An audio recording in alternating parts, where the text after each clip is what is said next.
Hi, hello. My name is Kellz Moylan, Kellz Erin Moylan.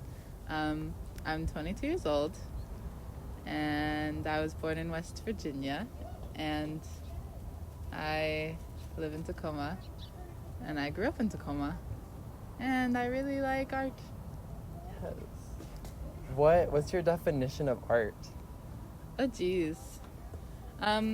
I would say probably expression, and I think expression can mean lots of different things. So I feel like I have to define expression too at that point. And I think it's just sort of like saying what you have to say for whatever reason. I think it can be like idea wise as well as like just needing to release something in a moment. Like if art making is like therapeutic or something related to that, I think it could apply to that as well. It's okay for it to just be like about the process and about like the love of the craftsmanship, because it's also really therapeutic for me, like I've said, to like sit down and like I kind of get into a flow state where I'm focused. I don't think about time, I don't think about other things, and I'm able to just like calm down and like really give my attention to this thing and reset.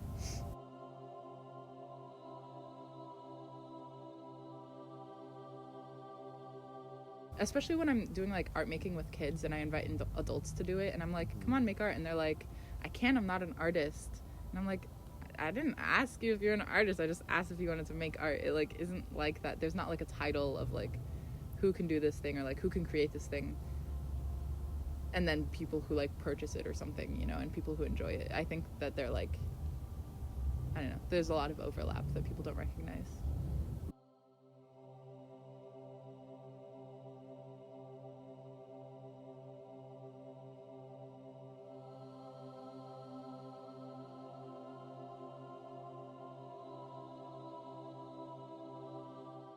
It's the thing too, because like we kind of define good as what is sellable and what is marketable, and like what people will buy, and not only what people will buy but like what people will pay to see and stuff, like which is just like, I don't know, even if like I've thought about it a lot, and like I've always been like, oh, I like making art, I want to be an artist, I want to like do all this stuff, but all of that is tied to selling my art and making it like approvable or something like that. And I'd rather I'm coming to terms with the fact that like even if I never sell like one of my paintings again or something, or if I only give them away to people that I love and stuff, like if I'm doing it for me, then it's like worth it.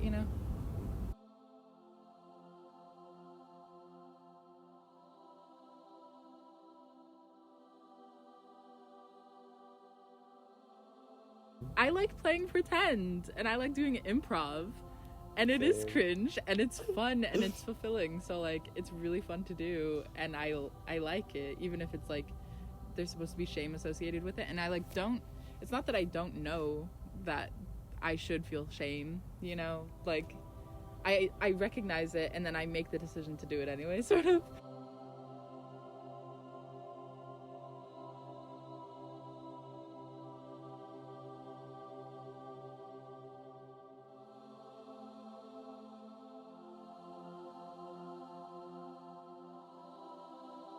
I like doing painting from life. I want to talk about like how usually when I do a still life, or if I do a life drawing or something, especially if it's a life drawing and there's like a nude model in front of me or something, I think it's like there's something really kind of spiritual about like looking at something thoroughly to where you can like repeat it on paper, right? Like observing something so thoroughly and like trying to like separate like biases and stuff, and like seeing something. And also when you're drawing, you sort of separate it from being like a person. If it's a person, you like are seeing it as form exclusively, and like separating it from like these meanings that it has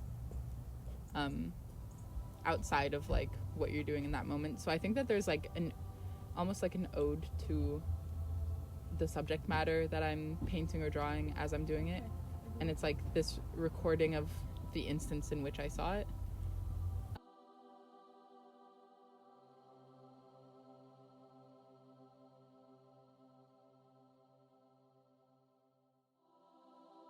and like being a professional artist or something is like tied with money and wealth and like commodification, you know, and monetization of artwork.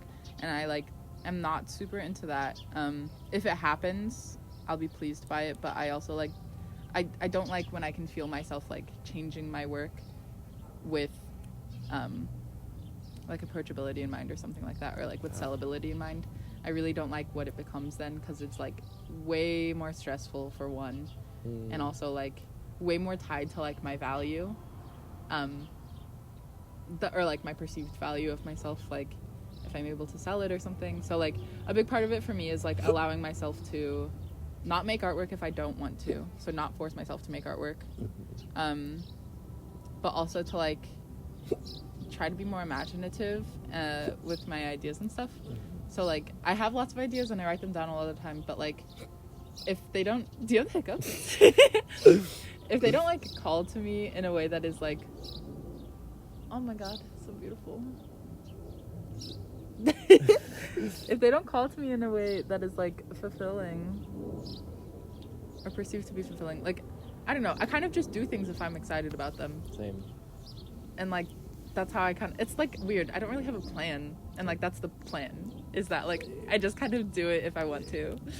Like yeah, so I think easing on pressuring myself to make things, because I've also like been really burnt out before by like making too many things because I expect myself to make too many things, but it's like, do I even want to make these things? Yeah. Yeah.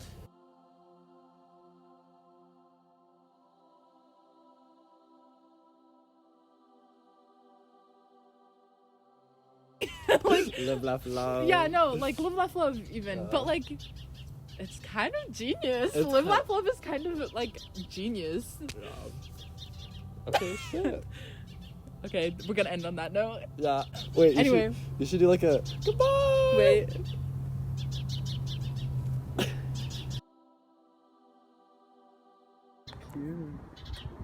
Goodbye. Goodbye.